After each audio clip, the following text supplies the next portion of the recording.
नमस्कार दोस्तों, स्वागत है आप सभी को इस वक्त की बहुत बड़ी खबर में। हाँ दोस्तों, खेसारी लाल यादव का एक बवाल होली गीत आ गया है सारेगामा भोजपुरी चैनल से, देवरा भइल दतार। हाँ दोस्तों, एल्बम का नाम है देवरा भइल दतार, जो कि काफ़ी मज़ेदार होली गीत है। हाँ दोस्तों, सारेगामा भोजपुरी चैनल से अभी अभी आज ये रिलीज हुआ है और काफ़ी ज़्यादा मज़ेदार वीडियो बनाया गया है। काफ़ी ज़्यादा मज़ा आया इस गाने को सुनकर, इस वीडियो को देखकर। तो अगर आप लोग अभी तक इस गाने को नहीं सुने हैं तो जल्दी से जल्दी सारेगामा भोजपुरी चैनल पे जाइए और इस गाने को सुनिए, इसका वीडियो को देखिए, एकदम से होली के रंग में रंग जाइएगा, मजा आ जाएगा।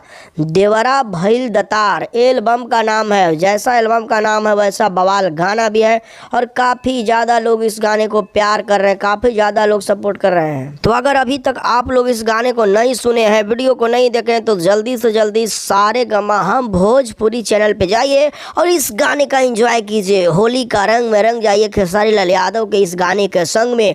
जैसे जैसे होली नज़दीक आते जा रहे हैं, खेसारी लाल यादव इन दिनों एक से बढ़कर एक गाना लाते जा रहे हैं और ये गाना उसी बीच एक ज़बरदस्त धमाका मचा दिया है। हाँ दोस्तों, इस गाना को सुनने के बाद एकदम होली के रंग में रंग जाइएगा। इस वक्त की बहुत बड़ी खबर।